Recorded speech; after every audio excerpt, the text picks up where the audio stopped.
तो दोस्तों, जैसा कि आपने पहले व्लॉग में देखा, राजगीर के फर्स्ट व्लॉग में, जिसका लिंक मैंने डिस्क्रिप्शन बॉक्स में दे रखा है, आप चाहें तो वहाँ से जाके ज़रूर एक्सप्लोर करें हमारे फर्स्ट व्लॉग को।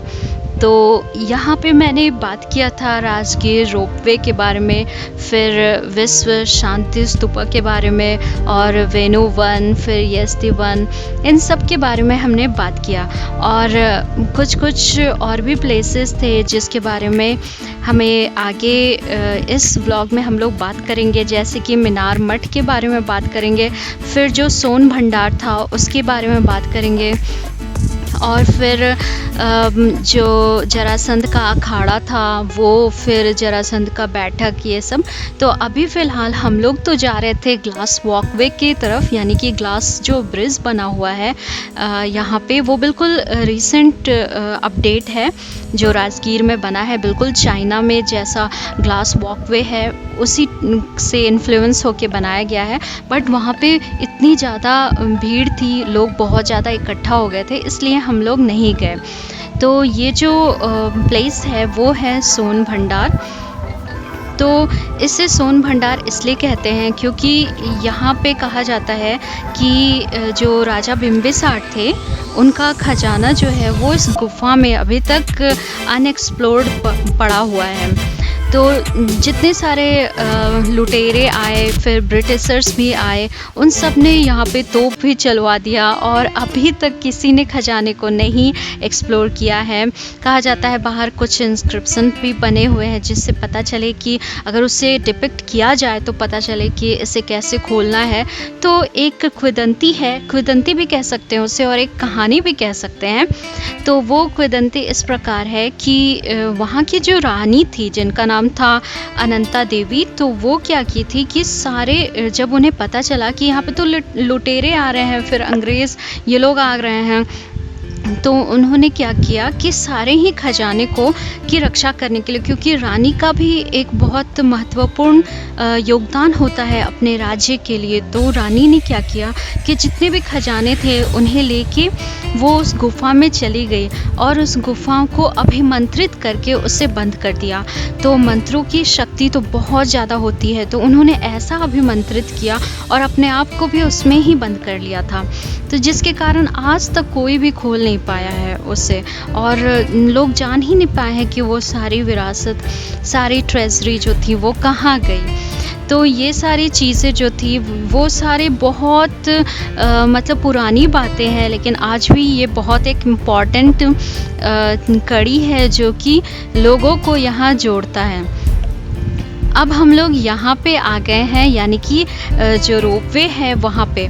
तो ये रोपवे जो है, जब हम लोग बचपन में आते थे यहाँ पे, तो एक ही रोपवे था जो कि सिंगल सीटर वाला रोपवे होता है, जो कि बहुत थ्रिलिंग एक्सपीरियंस होता है वहाँ का।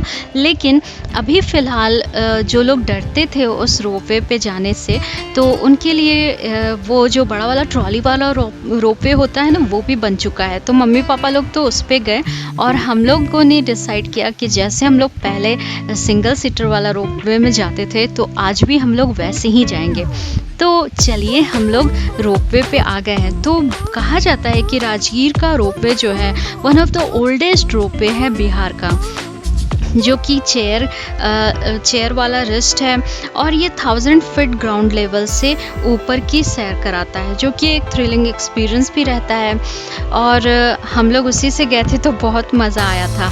फिर आगे बात करती हूँ मैं पांडु पोखर की। तो एक नेचुरल कम अम्यूज़मेंट पार्क है, वहाँ एक लेक है जिसमें बोटिंग किया जाता है, और ये एरिया मेडिटेशन के लिए भी बेस्ट है। फिर जरासंध का अखाड़ा, तो रेसलिंग एरिना है, जो कि भीम और जरासंध का जब युद्ध हुआ था, जो कि 1 मंथ हुआ था। ऐसे कहा जाता है कि जरासंध अपने अखाड़े को दूध से सिंचवाते थे, यानी कि जो अखाड़ा था उससे उनको इतना प्रेम था कि वो दूध से रोज़ उसकी सिंचाई करवाते थे। और आज भी अगर उस मिट्टी को लोग टेस्ट करेंगे तो वो मिट्टी बहुत स्वीट लगती है। अब हम लोग बात करेंगे जरासंध की बैठक की। तो वैभव वन जो है, जो कि हिल है, तो वहाँ पे लोकेटेड है जरासंध रूलर का। वहाँ पे एक है वैभव हिल जो कि लोकेटेड है जरासंध मगध के जो राजा थे उनका एक रॉक एंड पैरेलल कट है जहाँ भगवान कृष्ण के रथ का भी निशान देखा जाता है जो कि 2 किलोमीटर है। वहाँ पे भगवान कृष्ण के रथ के पहिए का निशान भी पाया जाता है जो कि महाभारत युग को भी दर्शाता है। तो ये एक बहुत पौराणिक प्लेस है। यहाँ अगर आप आएंगे तो आपको बहुत कुछ मिलेगा। फिर संकलिपि इंस्क्रिप्शन, तो ये बिंबिसार जेल से 2 किलोमीटर दूर है। यहाँ भगवान कृष्ण के रथ के पहिए का भी निशान है और महाभारत युद्ध का भी दर्शन हो जाता है और शंख लिपि का भी इंस्क्रिप्शन आपको वहाँ पे देखने को मिल जाएगा। फिर वल्चर पीक है यानी कि गृद्धकुट भी कहा जाता है उससे। तो ये एक बहुत ही इम्पॉर्टेंट साइट है जो कि बुद्धिस्ट पिलग्रिमेज का एक लोकेशन है जो कि 400 मीटर अल्टीट्यूड पे लोकेटेड और 360 डिग्री व्यू प्रोवाइड करता है। आगे चल के मैं आपको दिखाऊंगी भी कि कैसे हमने वो सारे एरिया को कैप्चर किया है और पूरा जो सराउंडिंग है वो बहुत अच्छे से दिखता है। अभी देखिए आपको पूरा व्यू दिखा ही रही हूँ मैं। फिर हम लोग बात करेंगे, जैसे कि मैंने तो बताया शांति स्तूपा के बारे में आपको बता ही चुकी हूँ, तो वो है साइक्लोपियन मोनेस्ट्री और साइक्लोपियन वॉल भी कहा जाता है जो कि राजगीर सिटी के बसने के लिए ही बनाया गया था जो कि 2500 साल पुराना है। और ये वॉल 4 मीटर वाइड है और 40 किलोमीटर इसकी जो लाइनिंग है मौर्यन के दरवाज़ा के मतलब इसे द्वार बनाया गया था ताकि उसे फोर्टिफाई किया जा सके। फिर उसके बाद है सप्तपर्णी केव्स, तो ये ऐसा केव है जो कि लोकेटेड है बुद्धिस्ट काउंसिल पे। जैसे 500 मॉन्क वहाँ पे अटेंड किया करते थे और ये जो महाकश्यप जो थे वो भी वहाँ पे आए हुए थे। फिर मखदूम कुंड, तो यहाँ पे आगे चल के आप देखिएगा तो मखदूम कुंड भी है। तो वो एक श्राइन है जो कि मखदूम शाह जी जो एक सूफ़ी संत थे। तो सूफ़ी संत जो होते हैं वो लोग बहुत महान संत होते हैं, रूहानी चीज़ों पे वो लोग बिलीव करते हैं और बिल्कुल वेजिटेरियन होते हैं वो लोग। तो वो लोग जो होते हैं वो लोग यहाँ पे आए थे और उनका भी एग्जिस्टेंस है। तो देखिए कितना पवित्र जगह है। यहाँ जैनिज़्म, बुद्धिज़्म, फिर हिंदुइज़्म और इवन मुस्लिम सूफ़ी संतों का भी बसेरा रहा है। तो ये बहुत ही महान प्लेस है।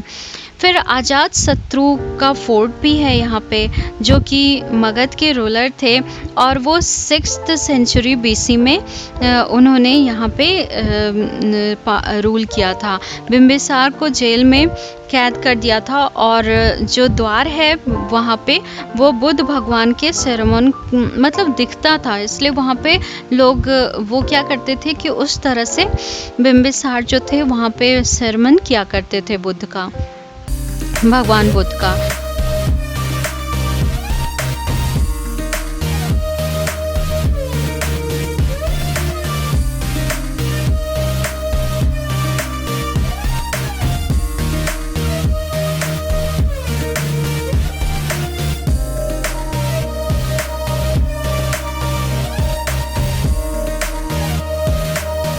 मैंगो गार्डन भी है। तो जिवाका जो थे वो एक रॉयल डॉक्टर थे।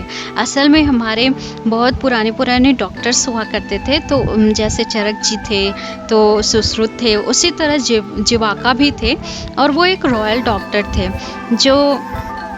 जो बिंबिसार अजातशत्रु की जब भी उन लोगों को हमला होता था या कुछ होता था तो वही डॉक्टरी करते थे। उन्होंने बुद्ध जी का भी घाव ठीक किया था। तो अब हम लोग आ चुके हैं शांति स्तूपा के पास और ये बहुत ही सुंदर है और आई होप दोस्तों आपको ये वीडियो यहाँ तक बहुत अच्छा लगा होगा, इन्फॉर्मेशन से भरपूर लगा होगा। तो मिलते हैं दोस्तों अगले वीडियो में और हमारे साथ जुड़े रहिए, हमारे चैनल को ज़रूर सब्सक्राइब कीजिए, हमें दूसरे सोशल मीडिया साइट पे भी ज़रूर फॉलो कीजिए। आपको बहुत सारे इन्फॉर्मेशन मैं हमेशा देती रहूँगी ब्लॉग्स के थ्रू भी। तो मिलते हैं नेक्स्ट व्लॉग में, तब तक के लिए थैंक यू फ्रेंड्स।